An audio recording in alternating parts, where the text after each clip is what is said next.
Circle या फिर तमाम गेमिंग एप्स पर जब से बैन लगा है तब से बहुत सारे लोग परेशान हो गए हैं जो इन गेमिंग एप्स पर अपना पैसा लगाते थे और खूब पैसा कमाते भी थे। लेकिन अब उन सभी चाहने वालों के लिए एक बहुत बड़ी खुशखबरी निकल कर आई है। दरअसल इन्हीं सभी कंपनियों में से एक कंपनी ऐसी है जो कोर्ट पहुंच गई और जिस बिल के चलते ये ऐप्स बैन हुए थे उन्होंने कोर्ट से ये सवाल पूछा है, यानी अपनी याचिका बेसिकली दायर करी है, जिसकी सुनवाई कल हो चुकी है और अगली सुनवाई इसकी 8 सितंबर को होने वाली है। तो इस सुनवाई में क्या कुछ हुआ है, क्या आपको दोबारा से ये ऐप्स देखने को मिलेंगे, ये ऑनलाइन गेमिंग ऐप्स देखने को मिलेंगे जहां पर आप खूब पैसा फिर से लगा पाएंगे और फिर से भर भर कर पैसा कमा पाएंगे, ये हम आपको इस वीडियो में बताएंगे। तो शशि एक एक करके सारी चीजें दर्शकों को बताते हैं। बिल्कुल, ये गेमिंग ऐप जो बिल आई है जिसके बाद ये ड्रीम 11, माई 11 सर्किल जैसे बहुत सारे ऐप्स हैं जिनको अपनी दुकान समेटने पड़े हैं और उसके बाद कई सारे उनके जो चाहने वाले हैं जो उस ऐप में पैसे लगाते थे वो भी मतलब रातों रात सोचने लगे कि आखिर ऐसा क्या हो गया कि रातों रात सरकार ने इसको बंद कर दिया। चीज़ें तो बहुत सारी चीज़ें देश और दुनिया में खराब चल रही है, मतलब नशे की चीज़ें हैं, बहुत सारी चीज़ें हैं जिस पर सरकार को बैन लगाना चाहिए, लेकिन उन सारी चीज़ों पर बैन नहीं लगाकर जो स्किल वाली ऐप है जिसमें लोग दिमाग लगाते हैं, कुछ पैसे वगैरह भी कमाते हैं, तो इन सारी चीज़ों पर सरकार ज़्यादा सख्त क्यों नज़र आई। इन सारी चीज़ों को लेकर वो फैंस जो है वो काफ़ी नाराज़ भी थे और उनका सवाल भी था।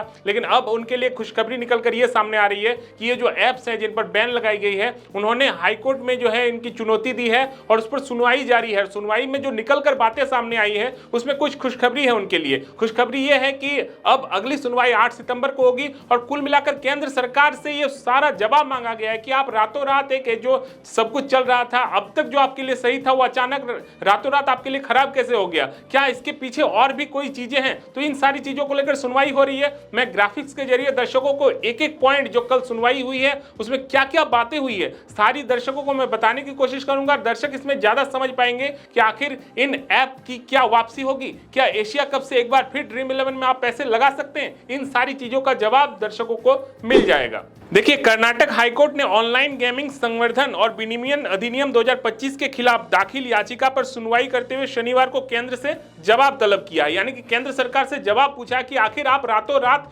इतने सख्त क्यों हो गए, जो चीजें अब तक आपके लिए सही थी अचानक रातों रात खराब कैसे हो गई। चीजें देश और दुनिया में और भी कई सारी चीजें हैं जो खराब हैं, उस पर आप सख्त नहीं हो रहे हैं, सिर्फ गेमिंग ऐप पर आप इतने कड़े कानून क्यों ला रहे हैं। सरकार को इस मामले पर जवाब दाखिल करने का निर्देश दिया और सुनवाई 8 सितंबर के लिए स्थगित कर दी गई है। अधिवक्ता ने कहा कि अगर ये उद्योग रातों रात बंद हो गया तो इसके परिणाम गंभीर होंगे। सरकार को या तो हमारी बातें सुने जाने तक अधिसूचना रोक देनी चाहिए या कम से कम 1 सप्ताह पहले सूचना देनी चाहिए ताकि हम अदालत का दरवाजा खटखटा सके। यानी कि आप रातों रात ऐसे बंद नहीं कर सकते, आपको पहले नोटिस करना होता है कि आप इतने दिनों तक जो है आप कारोबार समेट ले या कुछ आपको पहले से जानकारी देनी होती है, लेकिन रातों रात अचानक ऐसे आप बंद नहीं कर सकते। ये सरकार से जवाब मांगा गया है। याचिका में यह तर्क दिया गया कि यह कानून व्यापार के अधिकार और समानता के अधिकार का उल्लंघन करता है। वहीं केंद्र ने स्पष्ट किया कि उसने अभी तक कानून को लागू करने के लिए अधिसूचना जारी नहीं किया है। यानी कि केंद्र ने यहां पर एक और यू टर्न ला दिया है कि उन्होंने कहा कि हमने तो ऐसा कोई अधिसूचना जारी ही नहीं किया है, ये कंपनी ने खुद से डिसीजन ले लिया है कि हम रातों रात गेम बंद कर देंगे, लेकिन हमने ऐसी कोई अधिसूचना अभी तक जारी नहीं की है। तो हो सकता है कि अब इस पॉइंट के बाद जो कंपनियां हैं वो कुछ दिनों के लिए फिलहाल जब तक सुनवाई नहीं होती है वो वापस आ सकती है।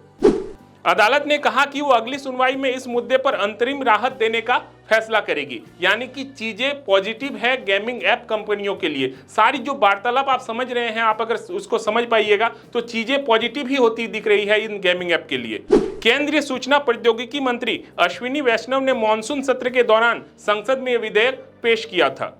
बिल दोनों सदनों में पास होने के बाद गेमिंग ऐप कंपनियों ने व्यवसाय बंद करने का निर्णय लिया था और आपने देखा था कि ड्रीम 11 जैसी कंपनियां, माई 11 सर्किल जैसी कंपनियों ने ये नोटिस जारी किया था कि अब आप इस ऐप में पैसे ना ही विथड्रॉ कर सकते हैं या फिर पैसे ऐड कर सकते हैं। तो रातों रात तो बंद हो गई थी, लेकिन अब हर चीज़ का जो है ना अगला फैसला होता है। तो ये हाईकोर्ट में अब चुनौती दी गई है, अब फैसले क्या आएंगे इस पर हमारी नजरें बनी रहेंगी। लेकिन अब तक जो कुछ भी सुनवाई हुई है उसमें जो पॉजिटिव बातें निकल कर आई है कि सरकार पहले जो सख्त थी उन्होंने कुछ बैकफुट लिया, अपने कदम पीछे लिए हैं, और हो सकता है कि ये गेमिंग ऐप एक बार फिर आपको वापस आता दिखे और एक बार फिर आप इन गेमिंग ऐप में आप पैसे लगा सकते हैं और पैसे बड़े रकम आप जीत सकते हैं। बिल्कुल, और आप एशिया कप 2025 से पहले तैयार हो जाइए, शायद आपको फिर से इन ऐप्स का लुत्फ उठाने का मौका मिल जाए, इन ऐप्स में पैसा लगाने का और पैसा जीतने का। जैसे कि शशि ने बताया कि पॉजिटिव नोट पर चीजें यहाँ पर अभी चल रही हैं,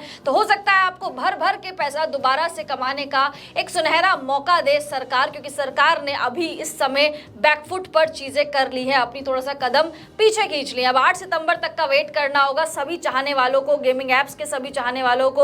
आप 8 सितंबर तक का वेट कीजिए, उसके बाद अपनी स्किल्स का भरपूर आनंद लीजिए और लुत्फ उठाइए ऐसे गेमिंग ऐप्स का। फिलहाल इस वीडियो में इतना ही। कमेंट्स करके बताइए, अगर ये गेमिंग ऐप दोबारा से चालू हो जाते हैं तो क्या आप खुश होंगे या फिर नहीं, या आप चाहते हैं कि इन ऐप्स पर बैन लगी रहनी ही चाहिए, आपको उससे कोई दिक्कत नहीं है। कमेंट्स करके अपनी राय जरूर दीजिए। वीडियो पसंद आ गई होगी तो वीडियो को लाइक कर दीजिए, चैनल को सब्सक्राइब कर दीजिए। हम दोनों को इजाजत दीजिए। आप सभी लोगों का बहुत बहुत शुक्रिया।